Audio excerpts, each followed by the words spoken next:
Okay, what is happening, Cucumber Squad, and welcome back to the Fables Fear. Let's get these Skip the Line bonus reactions out the way as promised. The very first one up is for Celia Hapala, and it's Nightwish. As you know, we all love Nightwish. The Poet and the Pendulum. We've never reacted to this, and it's live at Wembley Stadium. As you know, Nightwish live are absolutely insane. You did give me a link to the backstory of this particular song. I did read it, thank you very much. I'm going to leave that link in the pinned comment as well for anybody else who wants to go and read the backstory to this. I will read you a very short snippet. Obviously, if you're a weathered Nightwish fan, just skip ahead, go just directly to the reaction. But this over here, to anybody who doesn't know this band, I'm going to read you a very short snippet about the song. The song is partly based on an 1842 short story by Edgar Allan Poe. For those of you who don't know who Edgar Allan Poe is, he was an author from the 18th century. I think he was also a poet. Right, this was a piece by him called The Pit and the Pendulum. In this story, the main character is captured and sentenced to death by the Spanish Inquisition. He awakens to find himself on a board and a synth-like blade swinging from the ceiling, coming closer and closer to him. Now, skipping ahead a little bit, the song is split into 5 subsections titled The White Lands of Empathica, Home, The Pacific, Dark Passion Play, and Mother and Father. That's all I'm going to read for you for now. If you want to read the rest of the story, which I suggest you do, link is down in the pinned comments. Go ahead and do that. Let's get straight into this reaction. Let's go.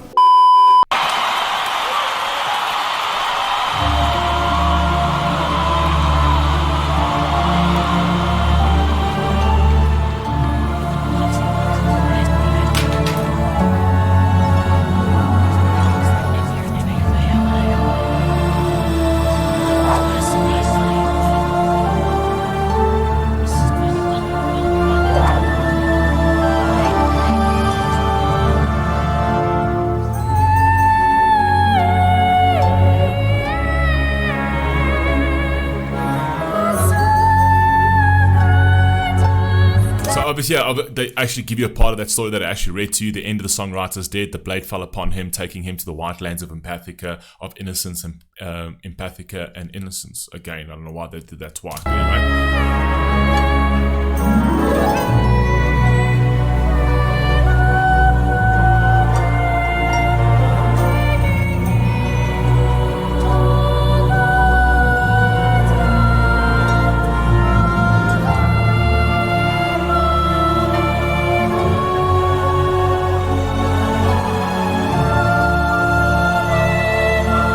There's floor behind there.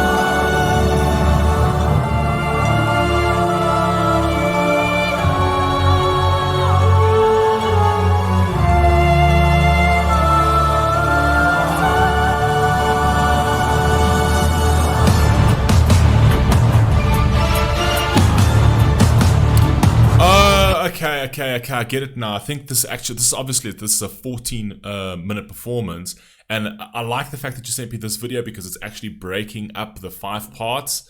It starts with those beautiful, like a harmonious, angelic voice, which you can hear is Floor already, and that was part 1, all right, which was the White Lands of Empathica, and now we're going into part 2, which is Home. So that's why I like Nightwish, man. I love their storytelling.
absolutely love watching Floor. Every time she sings, I'm so transfixed on her performance because she's just got that kind of raw energy. I think this second part of the song is a lot more chaotic. I'm sure there's going to be ups and downs, very roller coastery. I'm pretty sure of that.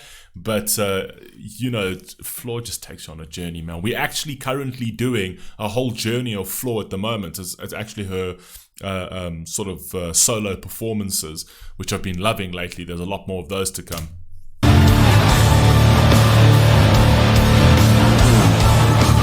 Hey!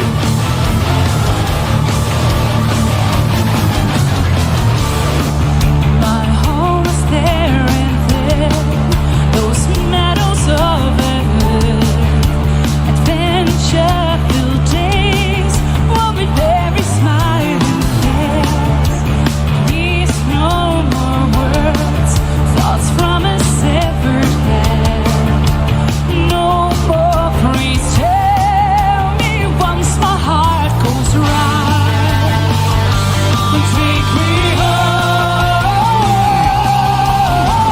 Get away, run away, fly away, leave me straight to dreamers. Hide away, I gotta cry 'cause the shoulder cries more. I gotta die at a home for the cold world.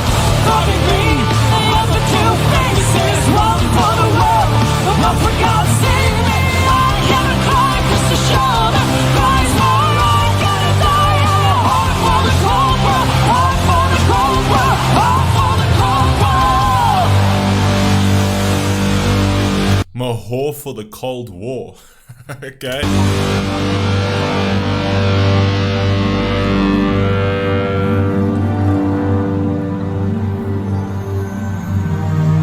The Pacific.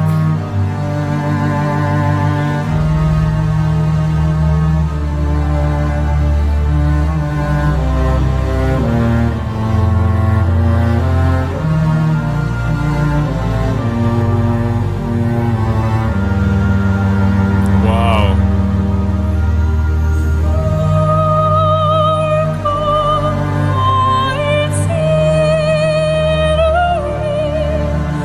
With turquoise waterfalls, with beauty.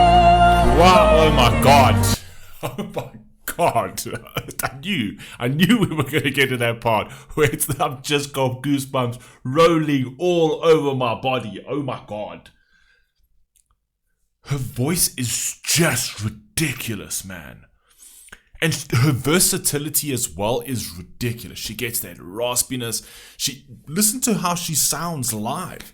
Not many artists sound like this live, man. She's just epic, but this part is so beautiful. I almost feel like there was that first chaotic part was that, that running away from home because everything's so chaotic, and then going to Pacifics in terms of that's the journey, that's the travel, right? Going out and exploring. I'm not sure. Obviously, I need to go more in depth to this, but let's carry on.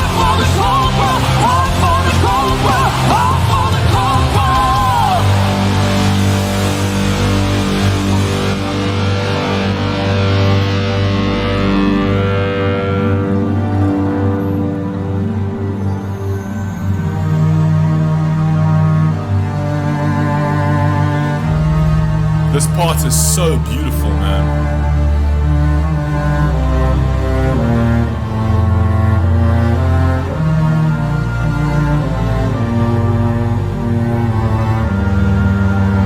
And her hair blowing.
Jeez, this piece is beautiful. Oh my god. This is ridiculously beautiful, man. On the shore we sat and talked under the sea pale moon, whose guiding light chose you all.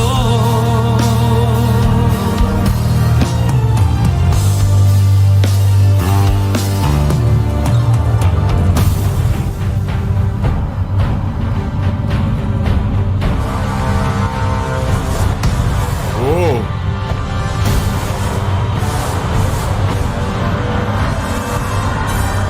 I'm afraid, so afraid, being raped again and again and again. I know I will die alone, but loved. You live long enough to hear the sound of guns, long enough to find yourself screaming every night, long enough to see your friends betray you. Yo, man, this shit is dark, man. Oh my god. I'd actually like to read the original piece by Edgar Allan Poe, if I'm being dead honest. But wow, man, this feels like I'm just in like this a theatrical performance. I feel like I should be in like an auditorium. Screaming every night, long enough to see your friends betray you. For years, I've been strapped onto this altar. Now I only have 3 minutes and counting. I just wish the tide would catch me first and give me a death I always longed for.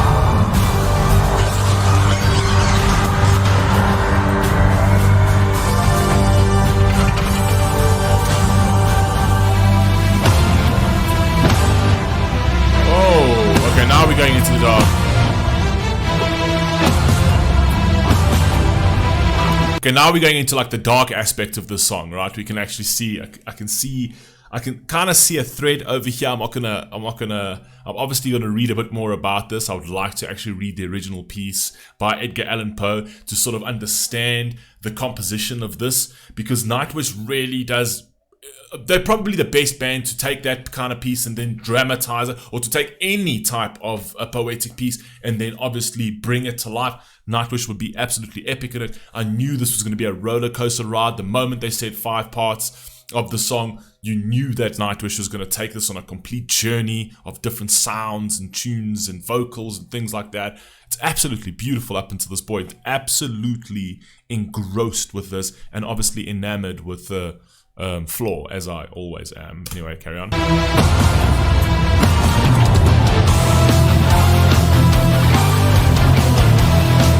Hey.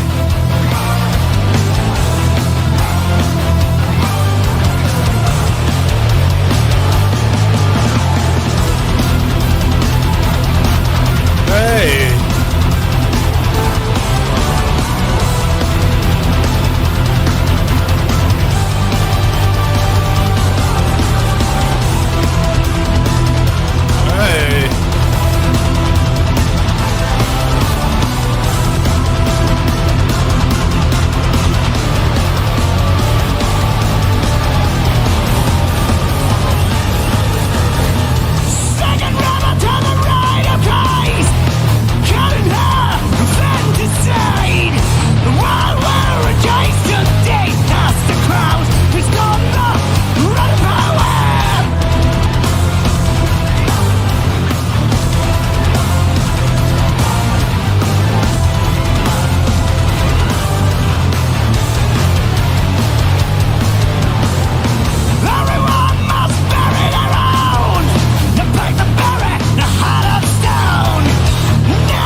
What is this concept? So I know obviously there are like a metal type band.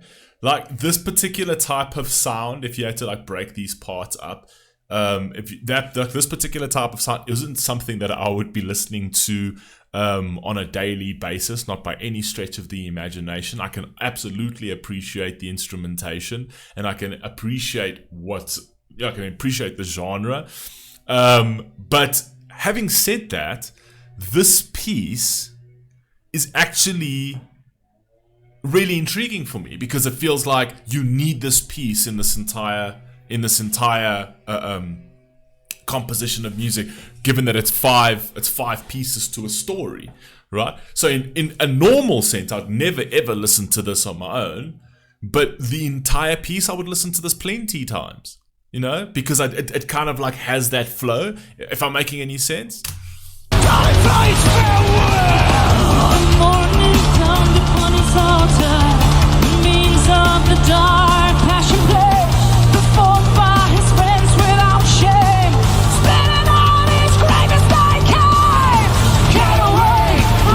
That being said, I can listen to Floor do anything, alright? So that, maybe I'm contradicting my entire argument over there.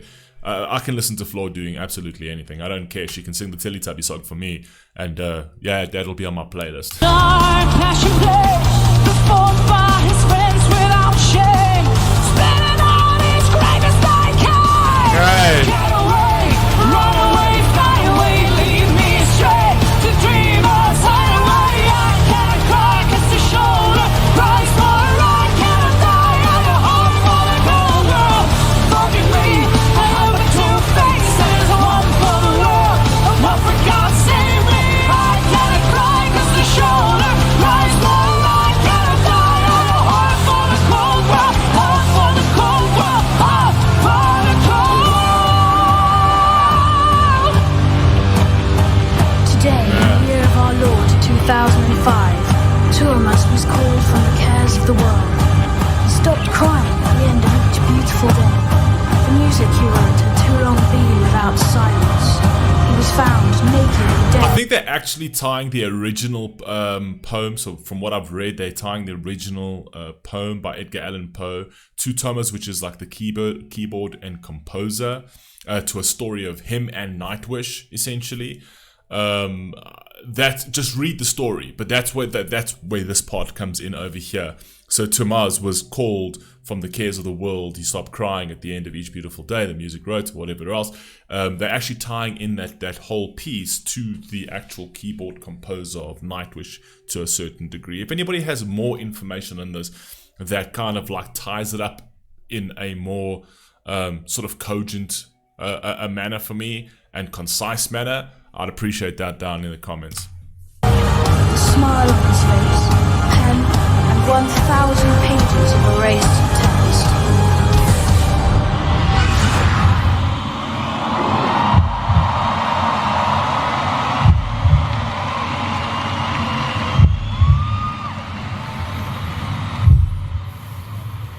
Yeah, that heartbeat.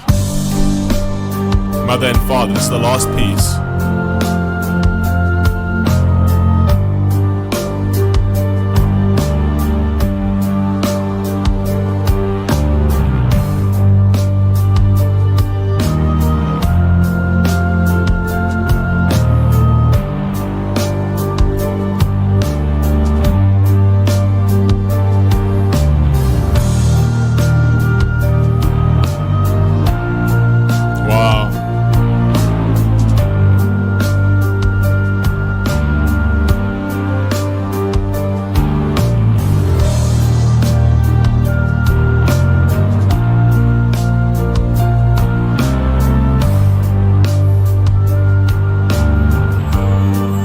Thing I have to say about them, their instrumentation takes you on a journey alone. Just the instrumentation alone.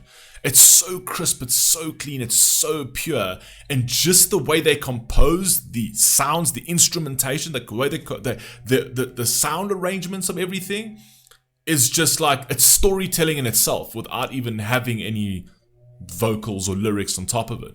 They really are good at like capturing you, sort of getting you captivated. They're trying to get you to gravitate like closer and closer and closer to the storyline with their instrumentation, if that makes any sense.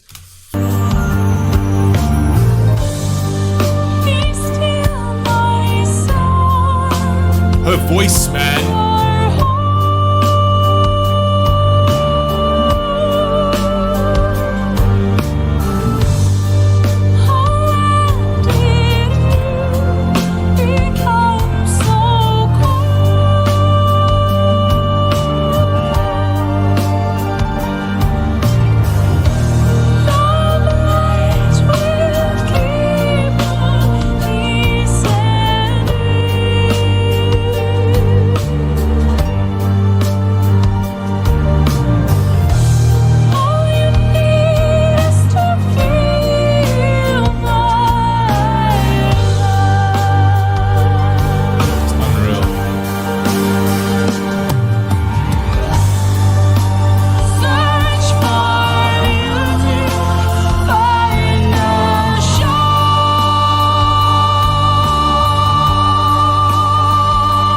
cannot ever get over this woman's voice, man. Oh my God. I can't get over this woman's voice. I think she is just so epic. There's something so pleasurably. Could be pleasurably. There's something so intriguingly intoxicating about Floor and her vocals. It's just madness. Try to save them all. Need no more.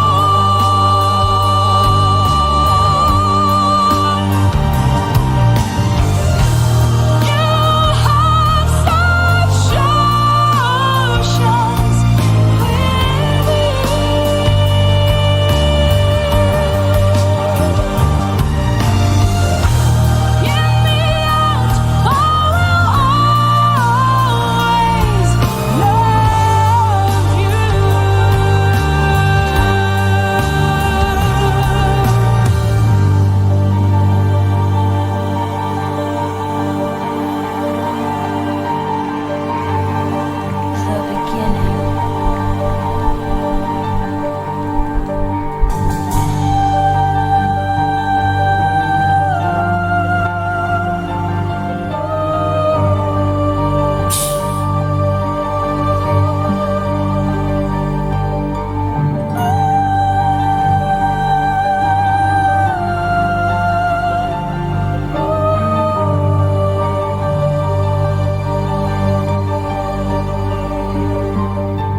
I swear to God, it is so easy to forget that you're on camera recording something when you listen to it. Like just over there, like I was in my own little world, in my own little days. I had completely forgotten that I was recording a video over there. This part is so beautiful. Sorry, I'm taking it back.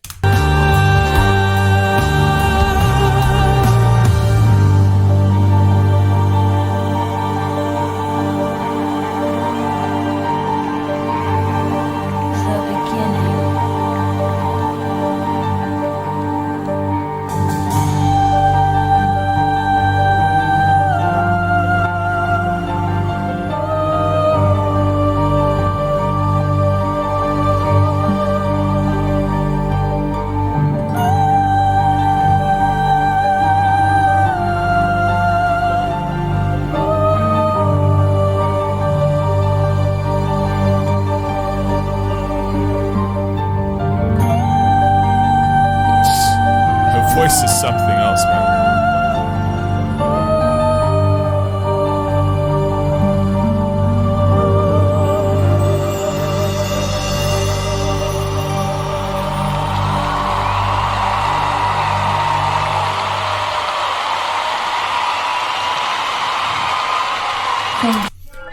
The one thing about Nightwish is even if it's not your genre of music, Nightwish will make it your genre of music. Like they'll just make it. When I first heard Nightwish, like the very first couple of seconds, this isn't really my first, like this isn't really my genre of music. And then all I had to do is just keep listening. And I'm like, okay, wait a second, it's actually not too bad. Then you keep listening and then you're like, okay, wait, this is this is actually good. And then you keep listening and you're like, whoa, who the fuck is Nightwish? And then you keep listening and you're like, these guys are sick, man. You know what I mean? This is what they do. They actually captivate you because they actually do something unique. They storytell. You don't get artists like this today anymore that actually try and lay out a picture, right? And take you on a journey with their music. Take you on a journey with their sound. Today it's all this humdrum, super easy, super fast creation of music and then put it out there for the money. No one actually, so much of today's musical industry today doesn't put any thought into their art, into their work anymore. It really is just this sausage factory garbage that they put out there for you to just consume so that they can make more money, right? They're not like the artists of back in the day, I could say that. That used to actually, they were actual artists that actually put together something that can resemble actual art. And Nightwish is one of those bands. Anyway, you guys let me know what you think down in the comment section. Hopefully this wasn't too long for you. And yeah, if you got more to the story, pile it on, man. Put it in the comment section. Tell me if there's more that you want to tell me. If you can make this whole thing easier in terms of tying the whole Nightwish and Thomas to the actual poem itself. If you got more info on that, I'd be happy to hear it. Anyway, Celia, thank you very much for this. I appreciate it. Keep well, stay safe, and I'll catch you in the next one. Peace.